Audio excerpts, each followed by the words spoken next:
একটা injection push করে দিয়ে আবরারের উদ্দেশ্যে বলল, মিস্টার আবরার, তেমন কিছু হয়নি, বেশি টেনশনে ছিল তাই এমন হয়েছে। ডোন্ট ওয়ারি, এক্ষুনি জ্ঞান ফিরবে। আর হ্যাঁ, রিপোর্টগুলো 2 দিন পরে কাউকে পাঠিয়ে দিয়ে যাবেন। ওকে। ডাক্তার আবরারের সাথে হ্যান্ডশেক করে সেখান থেকে চলে গেল। আবরার আতিয়াকে আবারও পাজা করে তুলে নিল। আরিফ বলল, ভাই, ভাবি তো এখনো অসুস্থ আর জ্ঞানও ফিরিনি তো। আরিফকে কথাটা শেষ করতে না দিয়ে আবরার আতিয়াকে নিয়ে যেতে যেতে বলল, আমার বাচ্চা বউ এই জায়গায় থাকলে জীবনেও সুস্থ হবে না। আমার বাচ্চা বউয়ের সাথে এখন আমার রোম্যান্স জাগছে। রোম্যান্স না করা পর্যন্ত শান্তি পাচ্ছি না। আর বউ আমার আদর পেয়ে জ্ঞান এসে যাবে। আবরারের এমন কথা শুনে আরিফ মাথা নিচু করে নিয়ে বিড়বিড় করে বলল, ভাই এখন বউ পাগলা হয়েছে। আগে একটা মেয়েকে নিজের পাশে ঘেঁষতে দিত না, আর এখন কি না একটা মেয়েকে সারাক্ষণ কোলে আবার 14 বার বাসরের কথা। সাব্বাস। আরিফের কথা তেমন একটা শুনতে না পেলেও আবরার ভ্রুকুচকে বলল, কি বললি?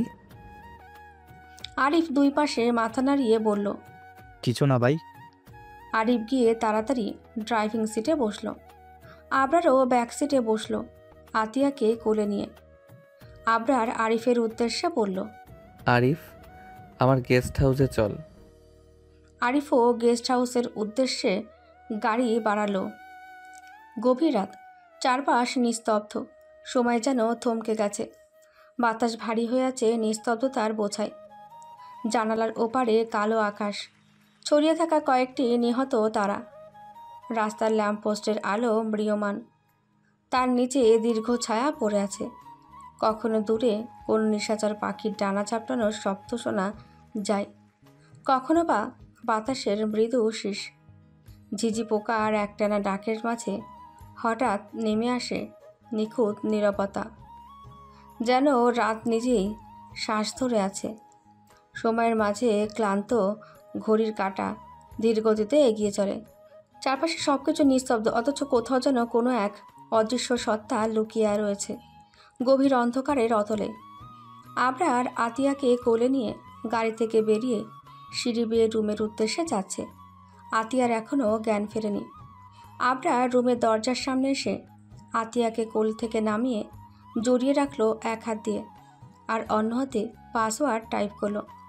পাসওয়ার্ড টাইপ শেষ হতেই দরজা খুলে গেল। আবরার আতিয়াকে আবারও কোলে নিল, তারপর রুমে ঢুকে বেডে শুইয়ে দিল। আবরার আতিয়ার গায়ে ব্ল্যাঙ্কেট জড়িয়ে দিয়ে হিসিয়ে বলল, বাচ্চা বউ তাড়াতাড়ি উঠে পড়ো, আমার রোমান্টিকতা উতলে পড়েছে। এখন অ্যাপ্লাই না করলে আমি শান্তি পাচ্ছি না। আবরার এবার তার রুমের বারান্দায় চলে গেল। আবরার বারান্দায় পা দিতেই সামনে সুইমিং পুলের শান্ত নীল জল চোখে পড়ল। পুলটা বারান্দার একদম সাথে লাগানো, যেন দরজা খুললেই স্বচ্ছ পানির রাজ্য শুরু। আধুনিক ডিজাইনের সেই ইনফিনিটি পুলটাতে রাতের আলো পড়ায় পানির ওপর রূপালি ঝলক ফুটে উঠেছে। পুলের কিনারায় কালো মার্বেলের স্ল্যাব বসানো, যেখানে বসে আরাম করে পা ডুবিয়ে রাখা যায়। পানির ওপর ছোট ছোট ঢেউ আছড়ে পড়ছে, আর সঙ্গে বাতাসের মৃদু শীতল পরশ আবরারের শরীর ছুঁয়ে যাচ্ছে। আবরার পুলের কিনারায় গিয়ে একটা সিগারেট ধরালো। সুইমিং পুলের স্বচ্ছ নীল পানির দিকে তাকিয়ে সিগারেটে টান বসালো। 2-3 টান দিতেই হুট করে কেউ পেছন থেকে বলে উঠল, নির্জীব মানুষ, আপনি সিগারেট খান? আবরার সিগারেট হাতে নিয়েই পিছে ফিরে দেখে আতিয়া দাঁড়িয়ে আছে। গায়ে কোনো ওড়না নেই, চুলগুলো এলোমেলো করা, চোখ দুটো এখনও যেন বুজে আসছে, তবুও চোখ টেনে টেনে রেখেছে। আবরারকে কোনো কথাই বলতে না দেখে আতিয়া আস্তে আস্তে আবরারের কাছে হেঁটে আসলো। আবরার এখনও সিগারেট হাতে ধরে আছে। আতিয়া আবরারের কাছে এসে নাক চেপে ধরে বলল, এই যে আপনি সিগারেট খান, ছি, ফেলান তাড়াতাড়ি, আমার দম বন্ধ হয়ে আসছে। আবরার একবার হাতে থাকা সিগারেটের দিকে তাকিয়ে নিল, তারপর আবারও আতিয়ার দিকে তাকালো। তারপর একটা বাঁকা হাসি দিয়ে আবরার সিগারেটটা ঠোঁটে ধরে আর এক টান দিয়ে সিগারেট ফেলে দিল। তারপর আতিয়াকে এক ঝটকায় নিজের কাছে টানল। আতিয়ার ঠোঁটের সাথে নিজের ঠোঁট মিশিয়ে দিল আর সিগারেটের ধোঁয়া আবরার সব আতিয়ার মুখে ঢুকিয়ে দিল। এত তাড়াতাড়ি সব হলো যে আতিয়া কিছু বুঝতে পারল না। পরে ধোঁয়া মুখের ভেতরে ঢুকতেই আতিয়ার শ্বাস বন্ধ হয়ে যেতে লাগলো। ও ছোটাছুটি শুরু করলো। আবরার আতিয়াকে শক্ত করে চেপে ধরে তার অধরের স্বাদ নিতে লাগলো। কিছু সময় পরে আবরার আতিয়াকে ছেড়ে দিল। আতিয়া ছাড়া পেতেই কেসে উঠল আর জোরে জোরে নিঃশ্বাস নিতে লাগলো। আবরার আতিয়ার দিকে তাকিয়ে বাঁকা হেসে বলল, বলতে হবে তোমার ঠোঁটের টেস্ট দারুণ, প্রত্যেকবারই আলাদা স্বাদ পায়। আতিয়া রাগী চোখে আবরারের দিকে তাকিয়ে বলল, বজ্জাত মাফিয়া নির্জীব মানুষ, আপনি একদম ভালো না। দেখবেন আপনার কোনো দিন বিয়ে হবে না। আতিয়ার কথা শুনে আবরার হাসকি স্বরে বলল। বাট আমার তো বিয়ে হয়ে গেছে ঘরওয়ালি। আতিয়া এইবার ভ্যাবাচাকা খেয়ে গেল। নিজের কথায় নিজেই ফেঁসে গেল। তাই সে বলল, এটাই প্রবলেম, কেন যে বিয়ে করতে গেলাম এই নির্জীব মানুষটাকে। বলে আতিয়া চলে যেতে নিলেই মার্বেলের বেকায়দায় পা পড়তেই স্লিপ কেটে পুলে পড়তে নিলেই আতিয়া ব্যালেন্স রাখতে আবরারের হাত ধরল। আবরার মূলত আতিয়ার পানে তাকিয়েছিল। হুট করে হাটে টান পড়ায় নিজের ব্যালেন্স রাখতে না পেরে আতিয়াকে সাথে নিয়ে সুইমিং পুলের মধ্যে পড়ে গেল। আবরার পানি ভেতর থেকে মাথা তুলে দাঁড়ালো। সুইমিং পুলের পানি তার বুকের একটু নিচে, যার দরুন আতিয়াও পানি থেকে মাথা তুলে দাঁড়াতে পারছে ভালোভাবেই। সুইমিং পুলের পানি আতিয়ার বুক সমান। আবরার মুখ থেকে হাত দিয়ে পানি সরাতে সরাতে বলল, কি ব্যাপার, গোসল করতে এত মন চাচ্ছে যে আমাকে সাথে নিয়ে নামলে? আমাকে বলে তো আমি কারণ দিয়ে দিতাম গোসল করার নয়। আবরার বাকি কথা আর বলতে পারল না। সে আতিয়ার দিকে তাকাতেই একদম ঘোর লেগে গেল। আতিয়া নিজের চুল ঠিক করছে। মুখে সব পানি ফোঁটা ফোঁটা হয়ে আছে। গায়ে কোনো ওড়না ছিল না, তাই এই সুইমিং পুলের পানিতে আতিয়ার মেয়েলি সর্বাঙ্গ আরও বেশি ফুটে উঠছে। আতিয়ার চুল থেকে পানি চুয়ে চুয়ে মুখ গলা বেয়ে নামছে। আতিয়ার এই লুক দেখে আবরার ঘোরের মধ্যে চলে গেল। নিজেকে কন্ট্রোল করা দায় হয়ে পড়েছে। যে ঘোর লাগা দৃষ্টিতে তার দিকে তাকিয়ে আছে, আতিয়া আবরারের সামনে হাত নাড়িয়ে বলল, এই যে মাফিয়া নির্জীব মানুষ, এভাবে কি দেখছেন? আর কি যেন বলছিলেন? আবরারের কোনো হুঁশ নেই। সে এক দৃষ্টিতে আতিয়ার পানে তাকিয়ে। আতিয়া এইবার আবরারের বুকে হালকা ধাক্কা দিয়ে বলল, এই নির্জীব মানুষ। আতিয়া ধাক্কা খেয়ে আবরারের হুঁশ আসলো। সে আতিয়ার দিকে তাকালো। আতিয়া বলল, এইভাবে কি দেখছেন? আতিয়াকে আর কথা শেষ করতে না দিয়ে আবরার আতিয়া নরম অধরে নিজের শুষ্ক অধর যাতে পানি লেগে আছে সেইভাবে ডুবিয়ে নিল। আবরার আতিয়াকে পানির মধ্যে নিজের একদম কাছে টেনে আনলো। তারপর আতিয়ার মুখে দুই হাত রেখে হালকা নিচু হয়ে আতিয়ার অধরে গভীর চুম্বন দিতে লাগলো। আতিয়া আবরারের বেসামাল হাতের ছোঁয়া আর এমন চুম্বনে শিহরিত হয়ে গেল। সেও আবরারের এমন বেসামাল ভালোবাসায় যোগ দিল। আবেশে চোখ বন্ধ করে নিল। আতিয়া থেকে রেসপন্স পেতেই আবরার আরও উন্মাদ হয়ে গেল। আবরার আতিয়ার ঠোঁট ছেড়ে দিয়ে গলায় মুখ ডুবালো। আতিয়া চোখ খিচে বন্ধ করে রাখল। আবরারের শার্টের কলার চেপে ধরল। আবরার আতিয়ার গলায় জোরে কামড় দিল। আতিয়া ব্যথা সহ্য করতে ঠোঁট কামড়ালো। আবরার আতিয়ার গলায় ছোট ছোট চুমু দিতে লাগলো। তারপর আতিয়ার কপালের সাথে নিজের কপাল ঠেকিয়ে শীতল কণ্ঠে হিসিয়ে বলল, how do you like this position in the swimming pool জান? আবরারের লজ্জাজনক কথায় আতিয়ার কান থেকে যেন ধোঁয়া বেরোচ্ছে। আতিয়া আবরারের বুকে একটা ঘুষি দিয়ে বলল, নির্লজ্জ মাফিয়া নির্জীব মানুষ, কি বলছেন এসব? আবরার মুচকি এসে বলল, কেন, পজিশন পছন্দ হচ্ছে না? আতিয়ার এইবার মনে হচ্ছে যেন মাটিটা ফাঁক হয়ে যাক আর ও ঢুকে পড়ুক সেখানে। আতিয়া বলল, চুপ করুন। সত্যি চুপ করব? হ্যাঁ, একদম। আচ্ছা। বলে আবরার আর কোনো কথা না বলে আতিয়াকে পেছনে ঘোরালো। আতিয়ার পিঠ এসে ঠেকলো আবরারের বুকে। আতিয়ার কামিজের ভেতর দিয়ে আবরার তার হাত ঢুকিয়ে দিল। আতিয়া আবরারের ছোঁয়াতে কেঁপে উঠল। আবরার আতিয়ার ঘাড় থেকে চুল সরিয়ে সেখানে মুখ দিল, সাথে তার উদরে নখ দিয়ে খামচি দিল। আতিয়া নিজের কামিজ খামচে ধরল। আবরার আতিয়ার ঘাড় থেকে মুখ তুলে কামিজের ফিতে ধরে টান দিল। আতিয়া নরম স্বরে বলল, মাফিয়া নির্জীব মানুষ, আমি আপনাকে অনেক ভালোবাসি, অনেক ভালোবাসি। আতিয়ার কথা শুনে আবরার কোনো রেসপন্স নেই। আতিয়া কোনো উত্তর না পেয়ে আবারও বলল, কিছু বলছেন না যে? নির্জীব মানুষ, আমি আপনাকে ভালোবাসি, আপনি আমাকে বাসেন না? আবরার এইবার বলল, না, বাসি না। আতিয়া ভ্রুকুচকে বলল, তাহলে এইসব কি ভালোবাসেন না যেহেতু এভাবে কাছে আসছেন কেন? আবরার আতিয়ার জামার হাতা খুলে নামিয়ে সেখানে জোরে চুমু দিল। তারপর বলল, ভালোবাসাকে আমি বুঝি না, কিন্তু এতটুকু বুঝি যে তোকে আমার চাই। তুই আমার আসক্তি। তোকে ছাড়া আমার একটা দিন রাত কাটে না। তোকে যদি একদিন না দেখি আমার দম বন্ধ লাগে। তুই আমার অভ্যাসে পরিণত হয়েছিস। তুই আমার আসক্তি, কোনো ভালোবাসা না। আবরারের এমন কথা শুনে আতিয়া আবেশে চোখ বন্ধ করে নিল। সে উত্তর পেয়েছে, কিন্তু ব্যাডা মুখ থেকে সরাসরি বলবে না ভালোবাসি, এটাই। আবরার আতিয়াকে নিজের দিকে ঘুরিয়ে আনলো। আতিয়ার গলায় চুমু দিল। আস্তে আস্তে আরও গভীরে যেতে লাগলো। ঘনিষ্ঠটা বাড়তে লাগলো তাদের মধ্যে। রাত যত আরও গভীর হচ্ছে, দুজন আরও কাছে আসছে। ভালোবাসার সাগরে পাড়ি জমাচ্ছে, ডুব দিচ্ছে ভালোবাসার সাগরে শত শতবার। ভোরের আলো ধীরে ধীরে পূর্বাকাশে উঁকি দিচ্ছে। কালচে নীল আকাশের কোণে গাঢ় কমলা রং মিশে এক মোহনীয় আভা ছড়াচ্ছে। শিশির ভেজা পাতার উপর সূর্যের প্রথম কিরণ পড়তেই তারা চকচক করে উঠল, যেন কোনো অদৃশ্য শিল্পী প্রকৃতির ক্যানভাসে রঙের ছোঁয়া দিচ্ছে। পাখিরা আলতো করে ডানা ঝাপটে নতুন দিনের আগমনী সুর তুলছে। চারপাশে এক শান্ত আবেশে ঠান্ডা বাতাস বয়ে যাচ্ছে। নতুন দিনের প্রতিশ্রুতি নিয়ে আসা এক প্রশান্তিময় সকাল। আতিয়া নামাজ পড়ে আর ঘুমায়নি। সে বসে কোরআন তেলাওয়াত করছিল। এখন বাজে সকাল 7:20। আতিয়া বেডে গিয়ে বসল। আবরার এখনও ঘুমিয়ে আছে। আতিয়া গিয়ে আবরারের গায়ে হাত দিয়ে বলল, এই যে মাফিয়া নির্জীব মানুষ, উঠবেন না? বাসায় যাব তো। আবরার ঘুমু ঘুমু কণ্ঠে বলল। হুম।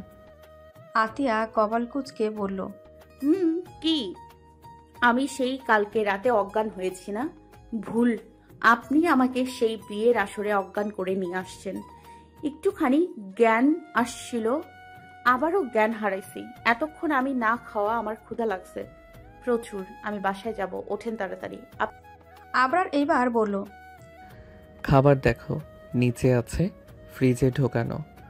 শুধু একটু গরম করো, তারপর খেয়ে নাও। আপনি খাবেন না? না, আমি ব্ল্যাক কফি খাবো 1 কাপ। আতিয়া বেড থেকে নেমে যেতে যেতে বলল, আচ্ছা, আমি তৈরি করে আনছি। এই বলে আতিয়া রুম থেকে বেরিয়ে গেল কিচেন রুমের উদ্দেশ্যে। আতিয়া কিচেন রুমে এসে ফ্রিজ খুলে দেখে 1 প্যাকেট বিরিয়ানি রাখা। আতিয়া সেটা বের করে গরম করতে বসালো। আবরার এখনও ওঠেনি, তাই ও আগে খেয়ে নেবে, তারপর আবরারের জন্য কফি নিয়ে যাবে। আতিয়া গরম করা খাবার খেয়ে ব্ল্যাক কফি বানালো। তারপর কাপে করে সেটা নিয়ে গেল রুমের উদ্দেশ্যে। আবরার এতক্ষণে ফ্রেশ হয়ে রেডি হচ্ছে। আতিয়া চলে যাওয়ার পরই আবরারের ফোনে জরুরি কল আসে অফিস থেকে, তাই সে তাড়াতাড়ি উঠে ফ্রেশ হয়ে নিল। আতিয়া রুমে এসে দেখে আবরার চুল সেট আপ করছে। আতিয়া কফি নিয়ে আবরারের কাছে দিয়ে বলল, এই নেন আপনার কফি। আবরার কফির কাপ হাতে নিয়ে সেটাই এক চুমুক দিয়ে বেডের দিকে ইশারা করে আতিয়ার উদ্দেশ্যে বলল, ওইখানে একটা শাড়ি রাখা আছে, তাড়াতাড়ি এই কাপড় চেঞ্জ করে পরে ফেলো, আমরা বাসায় যাব, কুইক। আচ্ছা। আবরার এক হাতে ফোন নিয়ে আর এক হাতে কফির কাপ নিয়ে ফোন স্কল করতে করতে রুম থেকে বেরিয়ে গেল। আতিয়া দরজা লাগিয়ে বেডের কাছে এসে দেখে নেভি ব্লু রঙের শাড়ি, সাথে ব্লাউজ আর পেটিকোট আছে। আতিয়া নিজে শাড়ি পরতে পারে, তাই কোনো সমস্যা হলো না। আতিয়া শাড়ি পরে আয়নার সামনে গেল। তারপর চিরুনি দিয়ে চুলগুলো সুন্দর করে আশ্রিয়ে নিল, ছেড়ে রাখলো। মুখে হালকা প্রসাধন, ঠোঁটে হালকা খয়েরি লিপস্টিক, চোখে গাঢ় কাজল আর কালো ছোট টিপ কপালে দিল। ব্যাস, আতিয়া আর একবার নিজেকে আয়নায় ভালোভাবে দেখে রুম থেকে বেরিয়ে গেল। আতিয়া রুম থেকে বেরিয়ে আবরারকে কোথাও পায় না। আতিয়া ভাবল হয়তো বাইরে চলে গেছে, তাই সেও সিঁড়ি বেয়ে নিচে নেমে গেল। তারপর বাইরে বেরিয়ে গেল। আতিয়া গেটের বাইরে তাকিয়ে দেখে আবরার গাড়ির সাথে হেলান দিয়ে দাঁড়িয়ে আছে। আতিয়া মুচকি এসে আবরারের দিকে এগোতে লাগলো। কিছু দূর যেতেই আতিয়ার শাড়ির কুচি একটু ঘেটে গেল, তাই সে শাড়ির কুচি ঠিক করতে করতে আবরারের দিকে যাচ্ছে। আর ঠিক তখনই কেউ বলে উঠল, छूटे आना छूटे मुझे रंग तेरे दोलना, एक तेरे बाजू तुझा मेरा कोई बोलना, बोलना माही बोलना, बोलना माही बोलना। আর ঠিক তখনই কেউ গেয়ে উঠল। কারোর গানের গলা শুনে আতিয়া মাথা উঠিয়ে সামনে তাকিয়ে দেখে আবরার গান গাচ্ছে। আতিয়া ভ্রুকুচকে কিছু না বুঝে পেছনে ঘুরে দেখে এক মেয়ে হেঁটে আসছে এই দিক দিয়ে, আর মেয়েটা আবরারের দিকে তাকাচ্ছে আর মুচকি মুচকি হাসছে। এটা দেখে আতিয়ার আগে কটমট করতে লাগলো। মেয়েটার দিকে অগ্নিদৃষ্টিতে তাকিয়ে রইল। মেয়েটা সেখান থেকে চলে যেতেই আতিয়া রাগে ফুঁসতে ফুঁসতে আবরারের কাছে এসে বলল, ভালো, খুব ভালো। থামলেন কেন? আরো গান? কি যেন নাম মেয়েটার? ও হ্যাঁ, মনে পড়েছে, মাহি। তাই তো, মাহি গান। আরো গান আছে। গান? আতিয়ার কথার কোনো মানে বুঝতে পারল না আবরার। সে তো আতিয়াকে দেখেই গানটা গেয়ে উঠল। আতিয়া যখন শাড়ির কুচি ঠিক করতে করতে তার দিকে এগিয়ে আসছিল, তখন আবরারের চোখ আতিয়ার দিকে যায় আর মুগ্ধ নয়নে তাকিয়ে থাকে তার বাচ্চা বউয়ের দিকে। আর এই গানটা মাথায় আসছিল বারবার, তাই তো গেয়ে ফেলল। কিন্তু আতিয়া কি বলছে কিছুই বুঝতে পারছে না, তাই সে বলল, কি যাতা বলছো? আতিয়া রাগে গজগজ করতে করতে বলল, হ্যাঁ, এখন তো আমার কথা যা তা মনে হবে, তাই তো? ওই মাহির কথা মধু মনে হবে। আতিয়ার এমন কথা শুনে আবরার দমকের স্বরে বলল, এই মেয়ে চুপ, কি মাহি মাহি করছো? আতিয়া ন্যাকা কান্না করে বলল, হ্যাঁ, এখন তো আমাকে ধমক দেবেন আর ওই মাহিকে আদর করবেন। ভালো, খুব ভালো। যান, আপনার মাহির কাছে যান। আবরার এইবার জোরে ধমক দিয়ে বলল, আর একবার যদি ফালতু কথা বলেছ মেয়ে, তাহলে সোজা উপরে যাওয়ার টিকিট কেটে দিব। গাড়িতে উঠে বসো। এই বলে আবরার গাড়ির দরজা খুলে দিল। আতিয়া ন্যাকা কান্না করতে করতে গাড়িতে গিয়ে বসল। আবরার গাড়ির দরজা লাগিয়ে ড্রাইভিং সিটে গিয়ে বসল। আতিয়ার ফ্যাস ফ্যাস কান্না দেখে আবরার আবারও ধমক দিয়ে বলল, এই মেয়ে এক্ষুনি কান্না থামাও। একটা সাউন্ড যদি আমি পেয়েছি, তাহলে আমার রিভলভারের সব কয়টা গুলি তোমার পেটে চালান করব। বুঝতে পেরেছো? আবরারের কথা শুনে আতিয়া চুপ হয়ে গেল, আর কোনো আওয়াজ করল না। বলা যায় না, মাফিয়া বলে কথা, যদি সত্যি গুলি চালান করে দেয় ওর পেটে, তখন? না বাবা, দরকার নেই, পরে দেখা যাবে, এখন চুপ থাকাই ভালো। আতিয়া আর কোনো শব্দ করল না, সাথে আবরারও আর কোনো আগ বাড়িয়ে কথা বলল না। আবরার গাড়ি নিয়ে সোজা বাসায় আসলো। তারপর আতিয়াকে নামিয়ে দিয়ে আবারও গাড়ি ঘুরিয়ে অফিসের উদ্দেশ্যে রওনা দিল। এইদিকে আতিয়াও গাড়ি থেকে নেমে কোনো কথা না বলেই বাড়ির ভিতরে চলে গেল। শুভ সকাল মিস ফারিহা। ফারিহা লাজুক হেসে জবাব দিল। শুভ সকাল রাকিব ভাই। রাকিব ভ্রুকুচকে বলল, এখনো ভাই বলবেন নাকি মিস ফারিহা? ফারিহা জিভে কামড় দিয়ে বলল, না, মানে এটা বলে অভ্যেস তো, তাই আর কি। আচ্ছা বাদ দেন ফারিহা, আমার আব্বু আম্মু যে লন্ডনে থাকে এটা আপনি জানেন? ফারিহা মাথা নিচু রেখে জবাব দিল। হুম, সব জানি।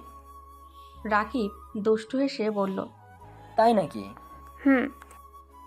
রাকিব এবার মজা বাদ দিয়ে সিরিয়াস কণ্ঠে বলল, আমি লন্ডনে যাব, সাথে আপনাকেও নিয়ে যাব, আমার আম্মু আব্বুর কাছে। আপনি যাবেন তো আমার সাথে মিস ফারিয়া? ফারিয়া 1 সেকেন্ড সময় ব্যয় না করে বলল, হুম, অবশ্যই যাব। আমার শ্বশুর শাশুড়ি মা কেমন আমি দেখতে যাব। এটা বলার পরে মনে মনে বলল, কত স্বপ্ন ছিল আপনার সাথে বিয়ে করার, আপনার পিছে কত মেয়ে ঘোরে। বিয়ের পরে যেন সেই শাকচুনিগুলোকে তাড়াতে পারি। আর এখন আমি আপনার বউ, আর আপনি বিদেশ যাবেন আর আমি যাব না, এটা হয় নাকি? মেয়েদের সাথে কথা বলবেন, এটা আমি থাকতে ইম্পসিবল। রাকিব এইবার আবরারের সাথে অফিসে দেখা করার জন্য উঠে যেতে যেতে বলল, আচ্ছা মিস ফারিহা, আমি কাগজপত্রের সাথে পাসপোর্ট ভিসা কমপ্লিট করে আসছি। একটু পরে ভাবি আর দাদি আসবে, তাদের সাথে গল্প করবেন। আর খিদে লাগলো ফ্রিজে খুলে দেখবেন রান্না করা তরকারি, কাঁচা তরকারি সব আছে, যেটা ভালো মনে হয় নিয়ে খাবেন। আমি এখন যাচ্ছি, আল্লাহ হাফিজ। ফারিয়াও আল্লাহ হাফেজ বলতেই রাকিব চলে গেল নিজ গন্তব্যে। ওই আরিসও আমার সাথে পাল্টা খেললো, আমাকে মাঝ রাস্তায় নামিয়ে দিয়ে চলে গেল। আর এই সাদমানও গায়েব, খুঁজে পাওয়া যাচ্ছে না। আমি বুঝতে পারছি এইসব ওই আবরারের কাজ। ওকে আমি শেষ করে দেব, ওর জন্য আমার সব প্ল্যান বিলীন হয়ে যাচ্ছে। বলেই মিস্টার আনোয়ার পাশে থাকা টি টেবিলটা জোরে আছাড় মারল। মিস্টার আনোয়ারের পাশে থাকা সব বডিগার্ড একপাশে জড়সড় হয়ে দাঁড়িয়ে রইল। কেউ কোনো কথাই বলছে না, কারণ সবাই জানে কেউ কথা বলে এখন তার শেষ দিন হবে। মিস্টার আনোয়ারের সারা শরীর রাগে রিরি করছে। সে আবারও বলল, অরিসকে মেরে ফেলতে হবে। অরিশকে মেরে ফেলতে হবে। এটা শোনা মাত্র সবাই মিস্টার আনোয়ারের দিকে তাকালো। তারা এটা ভাবছে যে কেউ নিজের সন্তানকে কেন মারতে চাইবে। আর অরিশ অনেক কাজ করেছে তার বাবার হয়ে। তাহলে সবাইকে নিজের দিকে এইভাবে তাকাতে দেখে মিস্টার আনোয়ার বাসখাই গলায় বলল, এইভাবে তাকিয়ে আছিস কেন? চোখ নামা, যা বললাম তাই কর। আমার কালো রাজ্য আগে আর সন্তান পরে। সেই সন্তান যদি কালো রাজ্যের ধ্বংসের কারণ হয়, আমি বাপ নিজে ছেলের গর্দান নেব। মিস্টার আনোয়ারের কথা শেষ হতে সবাই আরও ভয় পেয়ে গেল। কি মানুষ কালো রাজ্যের জন্য নিজের ছেলেকে মেরে ফেলার হুমকি দিচ্ছে? মিস্টার আনোয়ার সবার দিকে তাকিয়ে বলল, হারিসকে মেরে ফেলো আর সাদমানের খোঁজ লাগাও। মিস্টার আনোয়ারের কথা শেষ হতেই সব বডিগার্ড বাড়ি থেকে বেরিয়ে গেল। সবাই বেরিয়ে যেতেই মিস্টার আনোয়ার বলে উঠল, আমার কালো সাম্রাজ্য ধ্বংস করার জন্য তোর ছোট্ট একটা উপহার, শান্তি নয় মৃত্যু। এইটুকু বলেই লোকটি কিটকিটিয়ে হেসে উঠল। রাতের গভীরতা চারিদিকে ছড়িয়ে পড়েছে। পুরো বাড়িটা নিস্তব্ধ, যেন ঘুমিয়ে পড়েছে অন্ধকারের সঙ্গে। ঠান্ডা বাতাস জানালার ফাঁক দিয়ে ঢুকে আসছিল, কিন্তু সেই রুমের কোনো আলো নেই। শুধু নিঃশব্দ অন্ধকার আর একরাশ থমথমে পরিবেশ। আবরার ধীর পায়ে রুমের ভেতরে ঢুকল। দরজা খোলার হালকা শব্দে একজনের নিঃশ্বাস ভারী হয়ে উঠল। সাদমান। সে 4 দিন ধরে এই রুমে বাঁধা অবস্থায় আছে। প্রথম দিন চিৎকার করেছিল, দ্বিতীয় দিন কাঁদতে কাঁদতে ক্লান্ত হয়ে পড়েছিল, তৃতীয় দিন থেকে শুধু নিঃশব্দ যন্ত্রণা শুয়ে গেছে। এখন সে শুধু নিঃশ্বাস নেয় ধীরে ধীরে। শরীর দুর্বল হয়ে পড়েছে, হাত পা অবশ লাগছে। এই কয়েকদিন শুধু পানি পেয়েছে, তাও খুব অল্প। আবরার সামনে গিয়ে দাঁড়ালো। চোখে কোনো অনুভূতি নেই, ঠান্ডা নির্লিপ্ত। কেমন আছেন শ্বশুর সাদমান কোনো উত্তর দিল না। তার ঠোঁট ফেটে গেছে, চোখের নিচে কালি। নিস্তেজ দৃষ্টিতে শুধু আবরারের ছায়ামূর্তির দিকে তাকিয়ে রইল। আবরার একটু ঝুঁকে তার মুখের দিকে তাকালো। তারপর খুব ধীরে, একেবারে শান্ত কণ্ঠে বলল, আর কতদিন চুপ করে থাকবেন? আবরারের এই প্রশ্নের উত্তর সাদমান অনেক কষ্টে এক বাক্যে বলল, তোর বাপ একদিন আমাকে উদ্ধার করতে আসবে। ঘরটা মুহূর্তেই যেন থমথমে হয়ে উঠল। আবরারের চোখ ধীরে ধীরে লালচে হয়ে উঠেছে, চোয়াল শক্ত হয়ে গেছে, নিঃশ্বাস ভারী, যেন ভেতরে জ্বলছে কোনো দহন যা এখনই বিস্ফোরিত হবে। সে ধীরে ধীরে এক পা এগিয়ে এলো। পায়ের নিচে কাঠের মেঝে কড়মড় করে উঠল। আর সেই সামান্য শব্দেও যেন ঘরের ভেতর ভয় ঝরিয়ে পড়ল। তার হাত মুষ্টিবদ্ধ, শিরাগুলো স্পষ্ট হয়ে উঠেছে, ঠোঁটের কোণে হালকা কাঁপুনি, যেন রাগ দমিয়ে রাখার শেষ চেষ্টা চালিয়ে যাচ্ছে। তারপর হঠাৎ সমস্ত নিয়ন্ত্রণ হারিয়ে এক ঝটকায় সামনে থাকা টেবিলটা উল্টে ফেলল। ঘর জুড়ে কাঁচ ভাঙার শব্দ ছড়িয়ে পড়ল। বাতাস ভারী হয়ে উঠল উত্তাপে। উনি আপনাকে এসে বাঁচাবে সেটা শুনতে চাইনি, উনি কোথায় আছে সেটা শুনতে চেয়েছি। তার কণ্ঠ স্বাভাবিকের চেয়ে কয়েক গুণ নিচু, কিন্তু ভয়ঙ্করভাবে ধারালো। চোখ দুটো ভয়ঙ্কর জ্বলছে, যেন ধ্বংসের আগুন জ্বলে উঠেছে। আবরারের এমন কথা আর ভাঙচুর দেখে সাদমান একটা বাঁকা হাসি দিয়ে বলল, জীবনে পারবি না, খোঁজ কর। তোর বাপ তোর পিছনে তোর সাথে থেকেও তোর ছুরি মারতে, আর তুই দেখছিস কিন্তু কিছুই করতে পারছিস না। ঘরের বাতাস হঠাৎ করেই আরও ভারী হয়ে উঠল, যেন এক অদৃশ্য ঝড় আসতে চলেছে। আবরারের চোখ রাগে অগ্নিশিখার মতন জ্বলছে, শিরাগুলো ফুলে উঠেছে, আর চোয়াল শক্ত হয়ে আছে। সাদমানের ঠোঁটের কোণে একটুখানি তাচ্ছিলের হাসি খেলে গেল, আর তার বলা কথাগুলো যেন আগুনে ঘি ঢেলে এলো।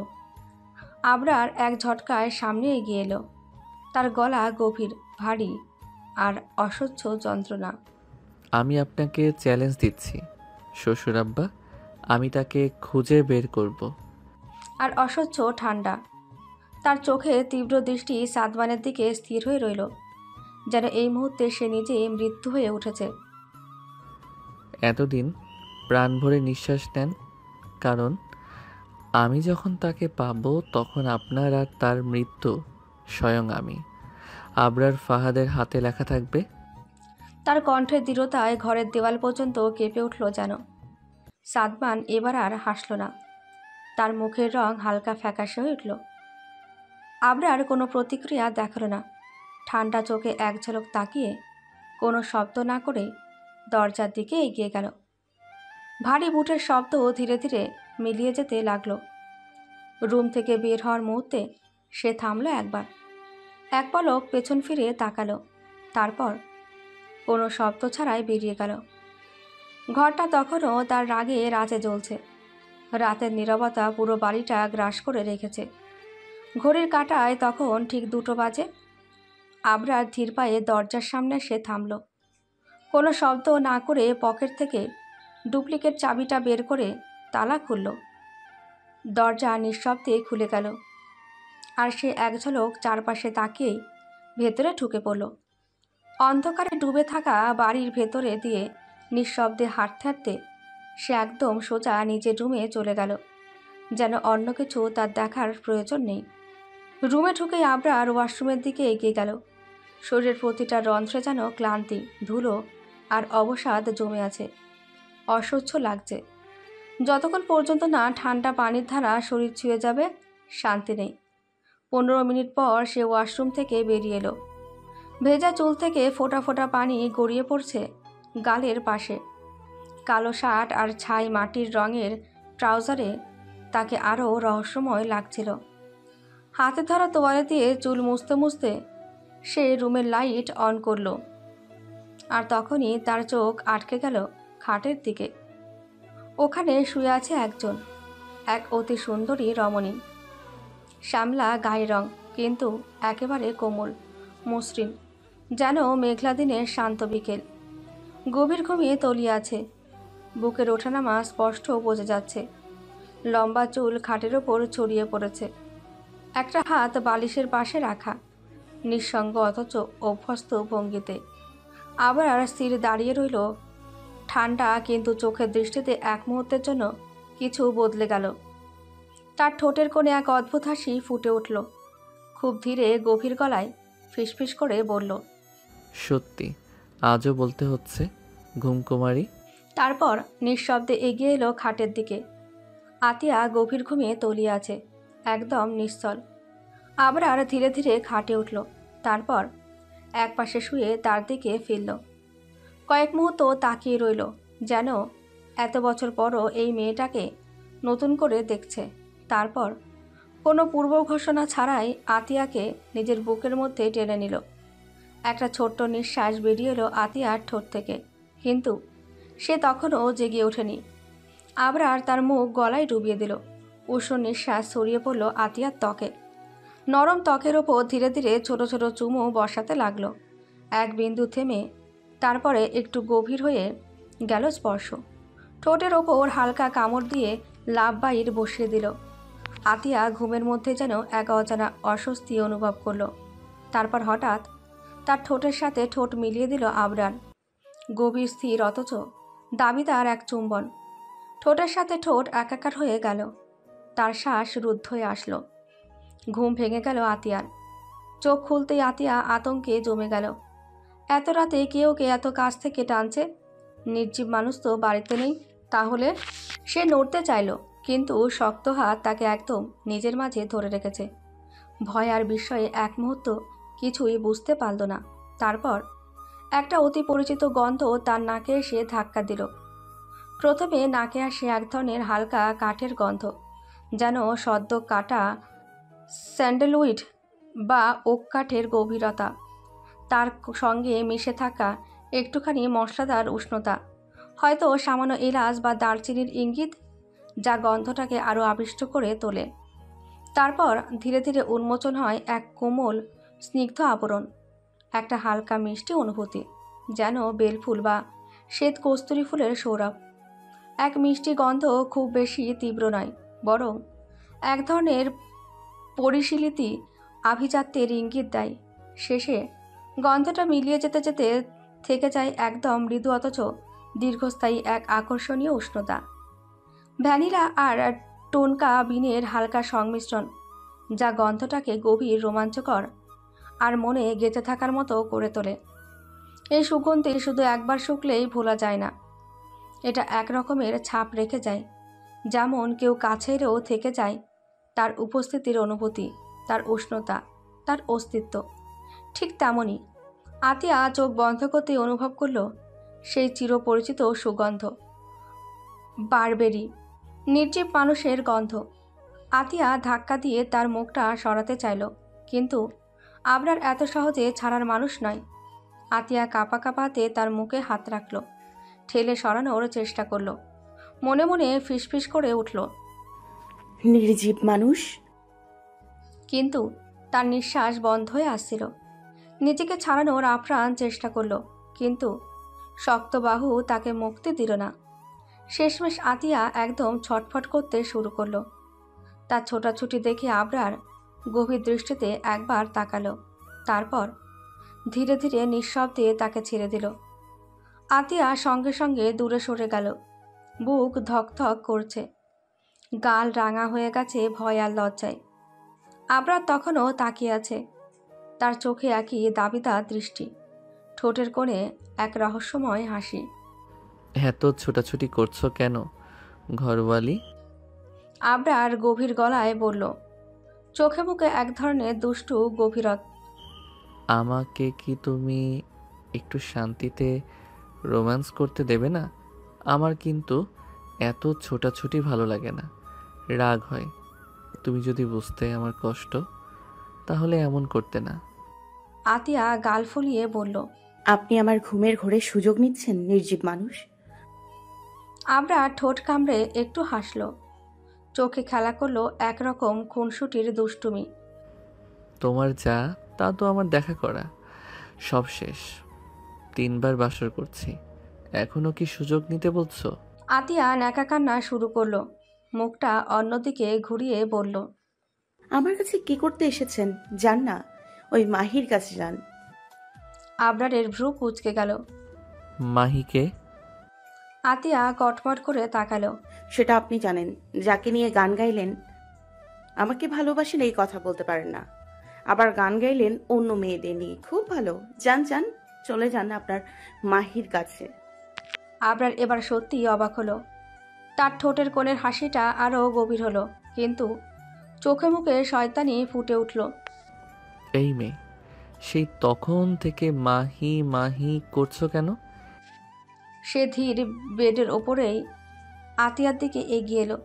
আতিয়া ধীরে ধীরে বেডের আরও পিছিয়ে যেতে লাগলো। এই মাহিকে আর একবার যদি মাহির কথা বলো তাহলে এক্ষুনি আবার বাসর করব। আতিয়া চোখ বড় বড় করে তাকালো। আবরার দুষ্টু হাসি দিয়ে বলল, আসলে এমনিতেও বাসর আবার করার জন্য মনটা ব্যাকুল হয়ে আছে। সমস্যা নেই, তুমি বলো মাহির কথা। আমি তো ভীষণ রোমান্টিক মুডে আছি। অ্যাপ্লাই করতে হবে তো, কুইক। আতিয়া এবার সত্যিই ভরকে গেল।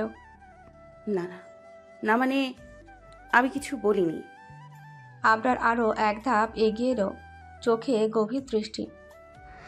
তাহলে ঠিক আছে, শুরু করা যাক। আতিয়া সঙ্গে সঙ্গে চোখ বন্ধ করে নাকা কান্নার অভিনয় করলো। আমি কিছু বলিনি, আপনি দুষ্টু, খুব দুষ্টু। আবরারের হাসিটা আরও চওড়া হলো। আজ রাতটা মনে হয় খুব ইন্টারেস্টিং হতে চলেছে। আতিয়া রাগে ফুলে আছে, মুখটা অন্যদিকে ঘুরিয়ে বসে আছে। আর আবরার, তার ঠোঁটের কোণে সেই চিরচেনা রহস্যময় হাসি, চোখে দুষ্টুমি খেলা করছে। বিছানায় একসঙ্গে বসেছিল তারা। কিছুক্ষণ আগে শুয়েছিল, কিন্তু এই মুহূর্তে দুজনেই উত্তেজনায় জেগে উঠেছে। আবরার ধীরে ধীরে হাত বাড়িয়ে দিল, তারপর একটানে আতিয়াকে নিজের কোলে তুলে নিল। আহ! আতিয়া অবাক হয়ে উঠল। হাত দুটো তৎক্ষণাৎ আবরারের কাঁধে গিয়ে ঠেকল। আপনি কি করছেন? আবরার কোনো উত্তর দিল না, শুধু তার কোমরে শক্ত করে হাত রাখল, যেন একটুও নড়তে না পারে। তারপর গভীর দৃষ্টি মেলে বলল, আমি যা করছি সেটা তো তুমি বুঝতেই পারছো, ঘরওয়ালি। আতিয়া ধপ করে বসে রইল আবরারের কোলে। গাল রাগে আর লজ্জায় লাল হয়ে গেল। নামিয়ে দিন আমাকে। সে ফুপিয়ে বলল, কিন্তু তার কণ্ঠে ছিল দ্বিধার আভাস। আবরার চোখ সরু করে তাকালো। এক হাত দিয়ে তার চিবুকটা ধরে মুখটা নিজের দিকে ঘুরিয়ে নিল। তোমাকে কোলে নিয়ে বসানো তো আমার অভ্যাস হয়ে গেছে, তাই না? এতবার করেছি যে এখন মনে হয় এটা আমার অধিকার। আতিয়া এবার সত্যি সত্যি তার হাত থেকে নামার চেষ্টা করলো, কিন্তু আবরারের শক্ত হাতে সে বাধা পড়ে গেল। এই মেয়ে, তুমি কি ভুলে গেছো? আমি কিন্তু তোমার স্বামী। আর স্বামী যখন একটু রোম্যান্স করতে চায় তখন ঘরওয়ালি এত ছটফট করলে রাগ হয়। তারপর সে আতিয়ার কোমরে একটু টান দিল, তাকে আরেকটু কাছে টেনে নিল নিজের কাছে। তোমার এত রাগ ভালো লাগে না মেয়ে। তার কণ্ঠে এবার এক ধরনের কাতরতা মিশে গেল, যেন সত্যিই অভিমান করে বসেছে। আতিয়া চুপ করে গেল, তার বুক ধুকপুক করছে। মুখে কিছু বলার শক্তি পাচ্ছে না। কিছুক্ষণ নীরবতা, তারপর আবরার ধীরে ধীরে তার গালে মুখ খসল। গভীর শ্বাস নিল আতিয়ার চিরচেনা গন্ধটা। তুমি কি জানো, তুমি যখন রাগ করো তখন তোমাকে আরো বেশি সুন্দর লাগে। আতিয়া মুখ ঘুরিয়ে অন্যদিকে তাকালো, কিন্তু তার চোখের কোণে একরকম কাঁপুনি লুকিয়েছিল। আবরার একটু হেসে বলল, ঠিক আছে, তুমি না চাইলে কিছু করব না, কিন্তু তুমি যদি আর একবার মাহি নামটা নাও। সে কথা শেষ করল না, শুধু তার চোখ দুটো আরও গভীর হয়ে উঠল। আতিয়া দ্রুত মাথা নাড়িয়ে বলল, না, একদম বলবো না। আবরা তখনও তার কোমরে হাত রেখে বসে রইল, চোখে মুখে সেই একই খুনসুটি মাখা দৃষ্টি। আতিয়া এখনও কিছুটা বিরক্ত, কিন্তু আবরারের উপস্থিতিও তার সুরেলা কথাগুলোর মাঝে কোনোভাবে শান্তি খুঁজে পাচ্ছিল। কিছু সময় তাদের মধ্যে নীরবতা বিরাজ করছিল, কেবল আবরারের গাঢ় শ্বাসের শব্দ বাতাসে ভেসে আসছিল। আবরার তার হাতটা কোমর থেকে সরিয়ে স্নেহের সাথে আতিয়ার গালের কাছে এসে হাত বুলিয়ে দিল। আতিয়া চোখ বন্ধ করে কিছুটা হালকা হয়ে পড়ল, শরীরটা একটু এলিয়ে দিল আবরারের বুকে। আবরার এক হাতে তার কাঁধ ধরে রাখল, আর অন্য হাতে তার চুলে মৃদু মৃদু হাত বুলাতে লাগলো, যেন চিরকাল তার সাথে থাকতে চায়। আতিয়া শ্বাস নিল গভীরভাবে, ধীরে ধীরে তার মনোসংযোগ হারাতে থাকলো। আবরারও তার পাশে স্নিগ্ধ শান্তির মধ্যে হারিয়ে যেতে শুরু করলো। ঘরের চুপচাপ অন্ধকারে তাদের শ্বাসের শব্দ এবং একে অপরের কাছে থাকা সেই অনুভূতি যা কোনো শব্দ বা ব্যাখ্যা ছাড়াই পুরো দুনিয়াকে থামিয়ে দেয়। দুজনের মধ্যে কোনো কথা ছিল না, শুধু শরীরের আর মনোভাবের সঙ্গম ছিল। আবরার এক মুহূর্তের জন্য আতিয়ার দিকে তাকিয়ে তার ত্বকের শীতলতা অনুভব করল। আতিয়া তার দিকে একদৃষ্টিতে তাকালো, এরপর চোখ দুটো বন্ধ করে তার শরীরটা পুরোপুরি আলগা করে দিল, যেন আবরারের বুকের মধ্যে আশ্রয় খুঁজে পেল। তারপর দুজন একে অপরকে আঁকড়ে ধরে ঘুমিয়ে পড়ল। আবরার তার বাহুতে শক্ত করে আটকে রাখলো আতিয়াকে, আর আতিয়া তার বুকের মধ্যে নিজেদের সুরেলা নিঃশ্বাস খুঁজে পেয়েছিল। সেদিন রাতটা এক অন্যরকম শান্তিতে ভরে উঠল, যার কোনো শব্দ ছিল না, শুধু নীরবতা আর ভালোবাসার অনুভূতি। তিমির ঢাকা রাতের অন্ধকার ধীরে ধীরে বিলীন হতে শুরু করলো। সূর্যের প্রথম রশ্মি আকাশে ছড়াতে শুরু করলো, যেন সমস্ত পৃথিবীকে এক নতুন দিনের আশ্বাস দিচ্ছে। ধরনের প্রতিটি কোণে এক নতুন জোর আর আলো পৌঁছাচ্ছে। কিন্তু আতিয়া এখনও বিছানায় একটানে শুয়ে চোখ বন্ধ করে আছে। তার শরীরের প্রতিটি পেশি যেন স্থবির হয়ে পড়েছে, কষ্ট আর ক্লান্তিতে জড়ানো। আজ সে ফরজ নামাজও পড়তে পারেনি। শরীরের অবস্থা এতই খারাপ যে উঠে দাঁড়ানোর শক্তি সে পাচ্ছে না। মাথায় অস্বস্তি, হাত পা যেন ঝিমিয়ে আসছে। এক এক করে পুরো শরীরটাই অসুস্থ লাগছে। চোখ মেরে তাকালে অন্ধকার দৃষ্টি আর মাটির মতো ভারী অনুভূতি তাকে ঘিরে রাখছে। তার দেহের মধ্যে এক অদ্ভুত নিস্তেজতা ছড়িয়ে পড়েছে, যেন শক্তি সব নিঃশেষ হয়ে গেছে। কিছুক্ষণ ঘুমানোর চেষ্টা করে, কিন্তু বিছানা যেন তাকে আরও বেশি ক্লান্ত করে তুলছে। আতিয়ার মুখে এক ধরনের অভিমান, যেন তার শরীর আর মন একসঙ্গে যুদ্ধ করে যাচ্ছে। বাইরে সূর্য উঠে গেছে, দিন শুরু হয়েছে, কিন্তু আতিয়া এক মুহূর্তের জন্য উঠে দাঁড়াতে পারছে না। তার শরীরের প্রতিটি অঙ্গের মাঝে এক ধরনের ক্লান্তি এবং অসুস্থতা অনুভব হচ্ছে, যেন সমস্ত শক্তি চুরমার হয়ে গেছে। ঘরটা একদিকে শান্ত, অন্যদিকে সময়ের চাপ অনুভূত হচ্ছে। তবে এই নিস্তব্ধতার মধ্যে আতিয়া কিছুটা যেন আশ্রয় খুঁজে পাচ্ছে। যদিও তার শরীর অসুস্থ, তবুও এই শান্তি তার মনকে কিছুটা স্থিরতা দিচ্ছে। আতিয়া অনেক কষ্টে বিছানা থেকে উঠে বসল। শরীরের ভেতর অসহ্য ক্লান্তি অনুভব হচ্ছে। ঘরের মধ্যে ঢুকতে ঢুকতে মিসেস মোহনা আতিয়ার পাশে চলে এলেন। তার মুখায়বে অস্থিরতা ছিল, কিন্তু আতিয়ার অসুস্থতা নিয়ে খুবই চিন্তিত ছিলেন। তিনি দ্রুত আতোয়াতি হয়ে বললেন, কি রে দাদুমণি, শরীর খারাপ নাকি? কেন এভাবে শুয়ে আছিস? সকাল 8টা বাজে, এখন উঠলি না? আতিয়া মাথা উঁচু করল। তার চোখ জ্বলছিল, কিছু বলতে গেলে কষ্ট লাগছিল, কিন্তু তখন সে বলল, হ্যাঁ, শরীরটা খুব খারাপ লাগছে। মনে হচ্ছে শক্তি নেই, যেন পুরো শরীর একদম নিস্তেজ হয়ে গেছে। মিসেস মোহনা দুশ্চিন্তায় আরও কাঁপতে কাঁপতে বললেন, তুই এত কষ্ট পাচ্ছিস? আমি জানতেও পারলাম না। তুই কি ডাক্তার দেখিয়েছিস? তার মুখের অভিব্যক্তি ছিল উদ্বিগ্ন। আতিয়া আস্তে মাথা নেড়ে বলল, না, ডাক্তার দেখাইনি, ভালো লাগছে না, শুধু বিশ্রাম লাগছে। মিসেস মোহনা এত সময় ধরে তার কাছেই ছিলেন না, কিন্তু যখন থেকে জানলেন যে আবরার সকাল 6টায় চলে গেছে, তার চেহারায় এক ভিন্ন ভাব ফুটে উঠল।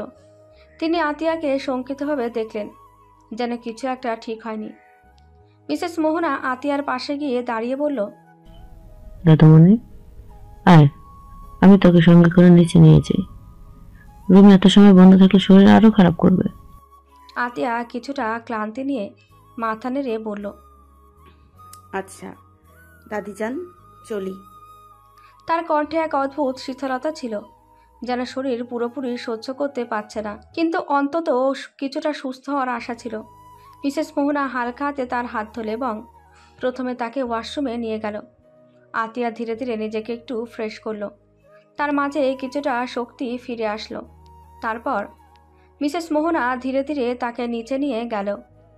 আতিয়া সোফায় বসিয়ে দিয়ে মিসেস মোহনা আস্তে করে তার সামনে হালকা নাস্তা রাখল। আতিয়া কিছুটা অবাক হয়ে নাস্তা দেখল। তারপর মিসেস মোহনা নিজেই তার গালে তুলে খাবার খাইয়ে দিল। খাওয়ার মাঝে আতিয়া তার সামনে তাকিয়েছিল। ঠিক তখনই সদর দরজা দিয়ে এক ব্যক্তির আগমন হলো। আতিয়া খাবার খেতে খেতে সামনের দিকে তাকিয়ে কিছুটা চমকে উঠল। কিন্তু তৎক্ষণাৎ তার চোখের দৃষ্টি তীব্র হলো। মিসেস মোহনা সেই ব্যক্তিকে দেখে আনন্দে উচ্ছ্বসিত হয়ে তার কাছে গিয়ে জড়িয়ে ধরল। আতিয়া অসুস্থ শরীর নিয়েও হালকা হাসল। ফারিয়া ধীরে ধীরে কফির কাপে চুমুক দিচ্ছিল। টেবিলের ওপাশে বসে থাকা রাকিবের দৃষ্টি তার ওপর নিবদ্ধ ছিল। রাকিবের চোখে কিছু ছিল, কৌতূহল, অধিকারবোধ, নাকি কোনো অজানা আবেগ। ফারিয়া বুঝতে পারছিল না। হঠাৎই রাকিব বলে উঠল, আমি আপনাকে একটা কথা বলতে চাই মিস ফারিহা। ফারিয়া এক মুহূর্তের জন্য থমকে গেল। তারপর ধীরে ধীরে চোখ তুলে তাকালো রাকিবের দিকে। গভীর অনুসন্ধিৎসু দৃষ্টিতে তার চোখে চোখ রাখল। কফির কাপে আঙুলের চাপ সামান্য দৃঢ় হলো, যেন নিজের ভেতরের অনুভূতিগুলোকে সামলানোর চেষ্টা করছে। বলুন। আস্তে করে বলল ফারিহা, গলায় এক অদ্ভুত শান্ত সুর। রাকিব একটুখানি শ্বাস নিল, যেন নিজেকে প্রস্তুত করছে। তারপর ধীর অথচ দৃঢ় কণ্ঠে বলল, আপনি কি কাউকে ভালোবাসেন মিস ফারিহা? ফারিহা সচকিত হয়ে রাকিবের দিকে তাকালো। সেই মুহূর্তে সময় যেন থমকে গেল।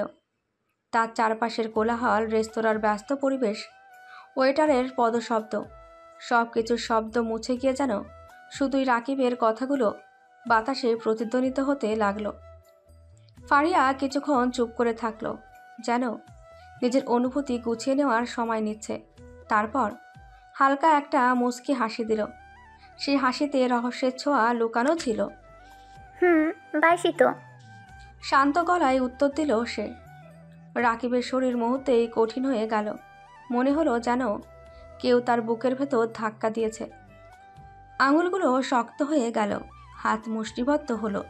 তার চোখের দৃষ্টিতে হঠাৎই যেন ঝড় নেমে এলো। সে দাঁতে দাঁত চেপে বলল, কাকে ভালোবাসেন আপনি? আমাকেও বলেন, আমিও দেখি সেই মানুষটাকে যাকে আপনি ভালোবাসেন। তার কণ্ঠে অভিমান, রাগ আর এক ধরনের অদৃশ্য প্রতিযোগিতার ঝাঁজ। ফারিয়া আবারও মুচকি হাসল, কিন্তু এবার সেই হাসির গভীরে যেন এক দুর্বোধ্য রহস্য লুকিয়েছিল। সে কিছু বলল না, শুধু গভীর দৃষ্টিতে তাকিয়ে রইল রাকিবের চোখে। রাকিবের বুকের ভেতর একটা অস্থিরতা কাজ করতে লাগলো। সে কি এই জবাব শুনতে চেয়েছিল, নাকি এই উত্তরের ভেতর কোনো লুকানো বার্তা খুঁজছিল?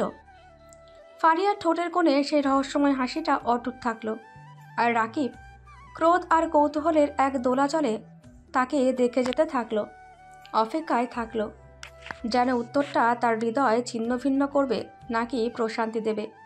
তা এখনও সে নিজেও জানে না। রেস্তোরাঁর উষ্ণ পরিবেশ এখন যেন অন্যরকম ঠান্ডা হয়ে এসেছে। চারপাশে মানুষের কোলাহল ধীরে ধীরে ফিকে হয়ে গেছে, কিন্তু ফারিয়া আর রাকিবের মধ্যে এক অদ্ভুত নিস্তব্ধতা ভর করেছে। প্রায় 10 মিনিট ধরে কেউ কোনো কথাই বলেনি। ফারিয়া কফির কাপ হাতে নিয়ে এক দৃষ্টিতে নিচের দিকে তাকিয়েছিল, আর রাকিব তাকিয়েছিল ফারিয়ার মুখের দিকে। তার ভেতরে যেন ধৈর্যের বাঁধ ভেঙেছে। মনে হচ্ছে কিছু একটা বলতে হবে, কিছু একটা জানতে হবে, না হলে দম বন্ধ হয়ে আসবে। রাত গভীর হয়ে এসেছে। রেস্তোরাঁর বড় জানালার ওপাশে নিস্তব্ধ রাস্তায় ল্যাম্পপোস্টের হলুদ আলো মিশে গেছে রাতের নীল অন্ধকারের সঙ্গে। অবশেষে রাগের বশে রাকিব আর নিজেকে ধরে রাখতে পারল না। সে ঝটকা দিয়ে উঠে দাঁড়াল। তারপর এক পা এগিয়ে এসে হঠাৎই ফারিয়াকে চেপে ধরল। ফারিয়া হতভম্ব হয়ে গেল। তার হৃদস্পন্দন মুহূর্তেই বেড়ে গেল, নিঃশ্বাস আটকে আসলো। এত দ্রুত ঘটনাটা ঘটল যে সে সামলে নেওয়ার সুযোগ পেল না। এখন তারা খুব কাছাকাছি, এতটাই কাছাকাছি যে রাকিবের গরম শ্বাস ফারিয়ার মুখের ওপর আছড়ে পড়ছে, আর ফারিয়ার শ্বাস, তীব্র শ্বাস রাকিবের গালে ছুঁয়ে যাচ্ছে। রাকিবের চোখে আগুনের মতো দহন। তার গভীর দৃষ্টি ফারিয়ার চোখের মধ্যে ছুরির মতো বিদ্ধ হচ্ছে। কাকে ভালোবাসেন বলেন? রাকিবের কণ্ঠস্বর ধীর কিন্তু গভীর, তাতে এক ধরনের অধিকারবোধ লুকিয়ে আছে। ফারিয়ার চোখ কেঁপে উঠল। সে ভেতর থেকে টের পেল এই মুহূর্তে রাকিবের কাছে মিথ্যা বলা অসম্ভব। ধীরে ধীরে সে দৃষ্টি নামিয়ে আনল, যেন নিজের আবেগ আড়াল করতে চাইছে। তারপর মৃদুস্বরে বলল, আমার মনের রাজ্যে রাজাকে। এই কথাটা শুনে রাকিবের ভ্রু কুঁচকে গেল। সে যেন এক মুহূর্তের জন্য থেমে গেল, যেন তার মস্তিষ্ক এই কথার অর্থ খুঁজতে ব্যস্ত হয়ে পড়ল। কিন্তু পরের মুহূর্তে তার ধৈর্য শেষ হয়ে গেল। সে ফারিয়াকে আরও জোরে চেপে ধরল। ফারিয়া ব্যথায় কুঁকড়ে উঠল, চোখ বন্ধ করে ফেলল। রাকিবের শক্ত হাতের স্পর্শে তার সারা শরীর কেঁপে উঠল, শ্বাস যেন আটকে গেল। কে সেই রাজা? রাকিবের কণ্ঠে এবার অধিকার, ক্রোধ আর এক অজানা অস্থিরতার ঝাঁজ। কিন্তু ফারিয়া কোনো উত্তর দিল না। সে এখনও চুপ। তার নীরবতা যেন আগুনে ঘি ঢালার মতো কাজ করল। রাকিবের দৃষ্টিতে ঝড় নেমে এলো। এতদিনে দমন করা অনুভূতি, জমে থাকা সমস্ত কষ্ট আর আকাঙ্ক্ষার ভার আর সইতে পারল না সে। পরের মুহূর্তে কোনো কিছু না ভেবেই নিজের সমস্ত অস্থিরতা আর অধিকারবোধের বহিঃপ্রকাশ ঘটিয়ে দিল সে। এক মুহূর্তের জন্য ফারিয়া বুঝতে পারল না কি ঘটল। রাকিব তার কোমল নিষ্পাপ ঠোঁটগুলো নিজের দখলে নিয়ে নিল। হঠাৎ পাওয়া এই অনুভূতিতে ফারিয়ার শরীর ঝাঁকুনি খেল। তার চোখ বিস্ময়ে বড় হয়ে গেল। তার হৃদস্পন্দন এত জোরে লাফিয়ে উঠল যে মনে হলো বুক ছিঁড়ে বেরিয়ে আসবে। রাতের আবেশ যেন ধীরে ধীরে ঘনিয়ে আসছে, আর সেই সঙ্গে তাদের হৃদয়ের আবেগও। ফারিয়া যখন পুরোপুরি বুঝতে পারল কী ঘটছে, তার হৃদয়ের গভীরে যেন এক প্রশান্তির ঝড় বয়ে গেল। এই অনুভূতি তার কাছে নতুন, কিন্তু অপরিচিত নয়। এতদিনে লুকিয়ে রাখা ভালোবাসা, গোপনে লালিত এক অনন্ত আকাঙ্ক্ষা আজ বাস্তবে ধরা দিয়েছে। যে মানুষটিকে সে নীরবে ভালোবেসেছে, যাকে সে চোখের ভাষায় হাজারবার ভালোবাসার স্বীকারোক্তি দিয়েছে, সে আজ নিজে থেকে তাকে নিজের কাছে টেনে নিয়েছে। এই অনুভূতি আর কিছু নয়, নিখুঁত পরিপূর্ণতা। রাকিবের গভীর স্পর্শে ফারিয়ার শ্বাস অগোছালো হয়ে এলো। তার চোখের পাপড়ি ভারী হয়ে আসলো। বুকের ভেতর তীব্র এক শিহরণ খেলে গেল। এতদিনের চেপে রাখা আবেগ আর ভালোবাসার বাঁধ যেন এক মুহূর্তেই ভেঙে গেল। ধীরে ধীরে ফারিয়াও প্রতিক্রিয়া জানালো। তার কাঁপা কাঁপা হাত রাকিবের শার্টের কলারের কাছে উঠে এলো, যেন সে নিশ্চিত হতে চায় এই মুহূর্তটা স্বপ্ন নয়, বাস্তব। রাকিব যেন আরও অধীর হয়ে উঠল। সে কোনো কিছু ভাবার সময় দিল না। তার ঠোঁট ফারিয়ার কোমল ঠোঁটের ওপর গভীরভাবে চাপ রেখে চলল, যেন সে তার সমস্ত অধিকার এক মুহূর্তেই আদায় করে নিচ্ছে। একসময় সে হঠাৎই ফারিয়াকে শক্তভাবে নিজের বাহুতে জড়িয়ে তুলল। তারপর ধীরে ধীরে পেছনে হাঁটতে হাঁটতে দেওয়ালের কাছে নিয়ে গেল। ফারিয়া বুঝতে পারল না কখন তার নরম পিঠ দেওয়ালের সঙ্গে ঠেকে গেছে। সে হালকা শিহরিত হলো। রাকিব এক মুহূর্তের জন্য তার মুখের দিকে তাকালো। তার চোখে ছিল এক দহন, এক দাবি, এক অদৃশ্য শক্তি, যা ফারিয়াকে একেবারে গুড়িয়ে দিতে পারে। তার কণ্ঠস্বরে এক ধরনের হুঁশিয়ারি মিশে গেল যখন সে ফিসফিস করে বলল, স্বামী লাগি যাকে ভালোবাসো বাসো, কিন্তু আমার অধিকার আজ আমি তোমার থেকে আদায় করেই নেব। তার গলা গম্ভীর, কণ্ঠে এক শ্বাসরুদ্ধ করা আকাঙ্ক্ষা। এই বলে রাকিব ফারিয়ার গলায় মুখ ডুবিয়ে দিল। গরম নিঃশ্বাসের ছোঁয়া পেল ফারিয়া, সঙ্গে সঙ্গে কেঁপে উঠল। এ যেন এমন এক অনুভূতি যা আগে সে কখনো অনুভব করেনি। এ জীবনের প্রথমবার কোনো পুরুষের এমন ছোঁয়া পেল সে, তাও আবার তারই ভালোবাসার মানুষ, যে এতদিন শুধু দূর থেকে ভালোবেসেছে। তার চোখের পাপড়ি কেঁপে উঠল। তার হৃদয় এক দুঃসহ আবেগের ভারে ভেসে গেল। তার কাঁপা কাঁপা হাত রাকিবের বুকের ওপর ঠেলে ধরতে চাইল, কিন্তু সে জানে সে নিজেও এখন আর পিছু হটতে পারবে না। কেবিনের পরিবেশ নিস্তব্ধ। বাইরের কোলাহল এখানে এসে পৌঁছায় না। রেস্তোরাঁর এই নির্জন কেবিনে যেন কেবল তাদের হৃদয়ের স্পন্দন আর নিঃশ্বাসের প্রতিধ্বনি শোনা যাচ্ছে। সময়ের হিসেব যেন কোথাও হারিয়ে গেছে। রাত যত গভীর হচ্ছে, তাদের মধ্যকার দূরত্ব ততটাই কমে আসছে। স্পর্শ থেকে উষ্ণতা জন্ম নিচ্ছে, উষ্ণতা থেকে আবেগ, আর আবেগ থেকে গভীরতা। তারা দুজনই হারিয়ে যাচ্ছে এক নতুন ভালোবাসার গভীরে, যেখানে আর কিছুই প্রয়োজন নেই, শুধু একে অপরের অস্তিত্বই যথেষ্ট। সকাল থেকে মিসেস মোহনার মনটা অদ্ভুত এক উত্তেজনায় ভরপুর ছিল। আজ কতদিন পর তার ছোট সোনার টুকরো নাতি অরিশ আসবে। গাড়ির শব্দ শোনা মাত্রই তিনি দৌড়ে দরজার দিকে গেলেন। অরিশ দরজার চৌখাট পেরোতেই মিসেস মোহনা তাকে শক্ত করে জড়িয়ে ধরলেন, যেন এতদিনের সমস্ত অপেক্ষার অবসান হলো এই আলিঙ্গনে। তার চোখ বেয়ে আনন্দের অশ্রু গড়িয়ে পড়ল। এই যে বেটা, কবে আসবি কবে আসবি বলে মুখে ফেনা তুললাম, আর তুই এলি না। এতদিন পরে এলি, আমি কি তাকে ছেড়ে দেবো? অরিশ এসে তার দাদির মাথায় স্নেহ ভরে হাত বুলিয়ে বলল, আরে দাদি, চুপ করো তো। এভাবে কান্না করলে কিন্তু আমি আর আসবো না, বলে দিলাম। এই কথা শুনে মিসেস মোহনা তড়িঘড়ি করে নিজের চোখের পানি মুছলেন, যেন কিছু হয়নি। তারপর মুখে এক দুষ্টু হাসি এনে বললেন, এই দেখ, আমি একদম কান্না করছি না, এবার আয় তাড়াতাড়ি ভেতরে আয়। এই বলে তিনি এক মুহূর্ত দেরি না করে অরিশকে টেনে ভেতরে নিয়ে গেলেন। ভেতরে গিয়ে আতিয়াকে দেখে মিসেস মোহনার মুখ আরও উজ্জ্বল হয়ে উঠল। তিনি খুশি মনে আতিয়ার পাশে থাকা সোফায় অরিশকে বসিয়ে দিলেন। তোরা দুজন গল্প কর, আমি তাদের জন্য খাবার নিয়ে আসছি দাদু ভাই। মিসেস মোহনা আনন্দিত মুখে চলে যেতেই অরিশ দুষ্টু হাসি দিয়ে আতিয়ার দিকে তাকালো। তার চোখে ছিল দুষ্টুমির ঝিলিক, মুখে এক ধরনের দারুণ ছেলেমানুষী উচ্ছ্বাস। সে হাসি মুখে বলল, কেমন আছেন মানুষরূপী পিঁপড়া ভাবি? অরিশের এই কথায় আতিয়া প্রথমে অবাক হয়ে তাকালো, তারপর হেসে উঠল। তার চোখে আনন্দের ঝিলিক নেমে এলো।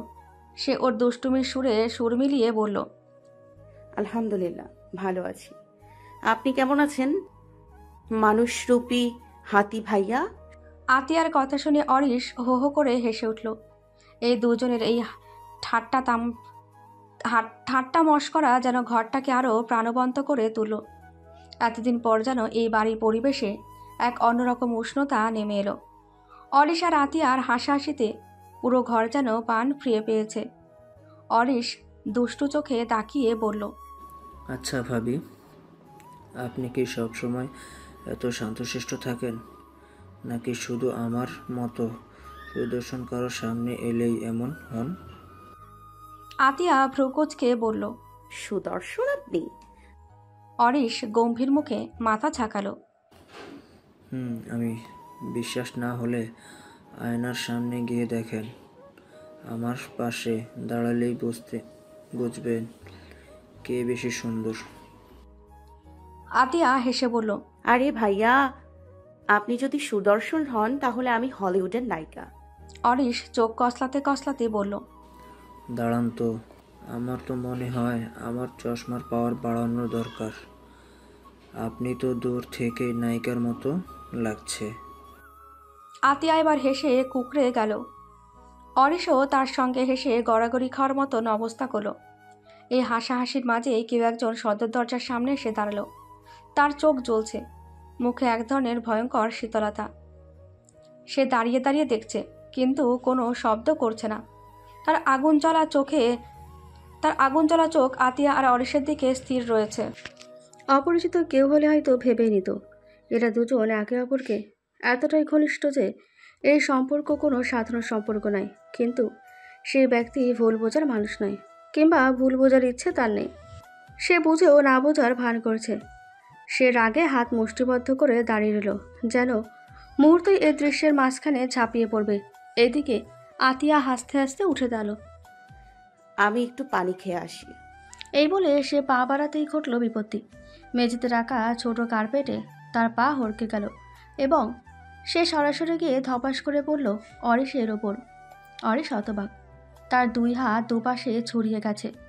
আতিয়া তার বুকে শুয়ে আছে, তার চুল এলোমেলো হয়ে অরিশের জামার বোতামে আটকে গেছে। আরে আস্তে মানুষরূপী পিঁপড়া ভাবি, এত তাড়াহুড়ো করছেন কেন? দেখছেন না কিভাবে পড়ে গেলেন? অরিশের কণ্ঠে দুষ্টুমি মেশানো হাসি। আতিয়া চেষ্টা করলো উঠে দাঁড়াতে, কিন্তু সঙ্গে সঙ্গে চুলের টান লাগলো।